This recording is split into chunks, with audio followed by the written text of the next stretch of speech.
Conclave, 2025, How the Vatican Keeps its Papal Vote. A sacred secret, as the Catholic Church stands on the cusp of a new papal era following the burial of Pope Francis, the world turns its gaze toward Vatican City, where one of the most secretive and solemn events in global religious life is about to unfold, the Papal Conclave. Beginning Wednesday, 133 cardinal-electors will be sealed inside the Sistine Chapel, charged with choosing the next pope. These princes of the Church will undertake a process wrapped in centuries-old traditions, theological gravitas, and fortified secrecy, a ritualized isolation known as the Conclave, a fortress of silence. The Conclave is not merely a ceremonial procedure, it is a lockdown of unmatched intensity. Every cardinal, upon entering the conclave, takes an oath on the Gospels to maintain absolute and perpetual secrecy concerning all matters relating to the election. This lifelong vow extends to every person with access to the proceedings, from Vatican staff, cooks, cleaners, to the 2 medical personnel on standby for emergencies. The penalty for breach is automatic excommunication, the most severe form of ecclesiastical discipline. To enforce this code of silence, the Vatican implements a wide array of counter-surveillance measures, the Sistine Chapel and surrounding. Guest houses are thoroughly swept for listening devices and digital bugs. High-powered electronic jammers are deployed to block phone and Wi-Fi signals, ensuring no communication reaches beyond the thick Vatican walls. There are no loopholes, says John Allen, editor of the Catholic news outlet Crux. The Vatican takes the idea of total isolation extremely seriously. Trust but verify. That's the mindset. A disconnected existence upon entry, all cardinal-electors must surrender their smartphones, tablets, laptops, and smartwatches. Television screens, radios, newspapers, and even open windows are strictly forbidden. Monsignor Paolo De Nicolo, who served for decades as head of the papal household, underscores the gravity of this disconnection. There is no access to the outside world. You cannot even open a window, as many of them look onto St. Peter's Square. Behind Vatican walls, those working the conclave have been subjected to extensive background checks. Even so, all staff are prohibited from communicating with the electors in any form. In the rare instance communication is necessary, such as in the event of a medical emergency or the election of a new pope, walkie-talkies are employed. Cardinals are completely incommunicado, says Inez San Martin of the Pontifical Mission Societies in the U.S. Consequences of breach, the price of violating conclave secrecy is steep. Anyone who breaks the oath is automatically excommunicated, explains Msgr De Nicolo.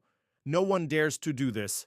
A carnival of speculation, while the conclave itself is cloaked in silence, the days leading up to it are filled with noise. Journalists, pilgrims, and curiosity seekers descend upon Rome in a frenzy of speculation, desperate to catch a glimpse of the cardinals or decipher the Church's next move. Restaurants and cafes around the Vatican become makeshift newsrooms, where reporters quiz waiters about overheard conversations and watch for cardinal sightings. A satirical headline from La Repubblica, Wine and Rigatoni, the Cardinals' Last Suppers, painted an image of pre-conclave clergy enjoying their final taste of Roman cuisine before entering isolation. However, most cardinals remain guarded. They go quiet as soon as we get close, a waiter from Roberto's, a trattoria near the Vatican, remarked. The hunt for clues. The area around St. Peter's Basilica becomes a daily stage for the international press, where reporters stake out the colonnades to observe cardinals coming and going from preparatory congregations. Though strictly forbidden to comment on the process, some cardinals offer vague statements about the need for unity or express confidence in a short conclave. Meanwhile, the media and church watchers worldwide speculate on frontrunners and factions.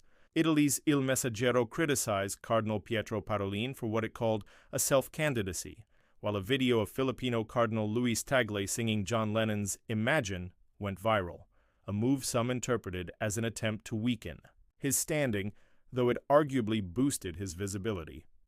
A glossy book praising traditionalist candidates like Cardinal Robert Serra is also making rounds in Rome, promoting a conservative vision centered on anti-abortion rhetoric and opposition to same-sex unions. There are definitely lobbies and agendas at play, says John Allen, but once the conclave begins, cardinals do everything they can to shut all that out. Inez San Martin adds that with Pope Francis having appointed so many new cardinals, many from underrepresented regions, external influence has become harder to wield.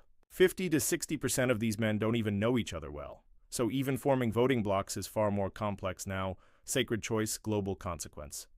Though the conclave is a spiritual exercise, its implications stretch well beyond the Catholic Church. The next pope will inherit leadership of an institution with over 1.3 billion members, enormous financial assets, and moral influence on topics ranging from war and peace to gender identity and human rights. While Catholic doctrine teaches that the Holy Spirit guides the choice of pope, the decision is also shaped by pressing questions. How should the Church address abuse scandals? What position should it take on LGBTQ+ rights and women's roles? Should it lean conservative or embrace progressive reforms? By Wednesday, all 133 eligible cardinals will be cloistered within the Vatican, sealed off from external noise. There, in the hallowed stillness of the Sistine Chapel, beneath Michelangelo's fresco of the Last Judgment, the casting of ballots will begin. What follows is known only to them as black or white smoke rising from the chapel chimney signals. Each failed or successful vote, it is not politics but divine inspiration, Inez San Martin says. But we also know that one voice, one moment, one speech can inspire an unexpected turn, and so the world watches in silence as the Church makes its sacred choice behind closed doors in absolute secrecy.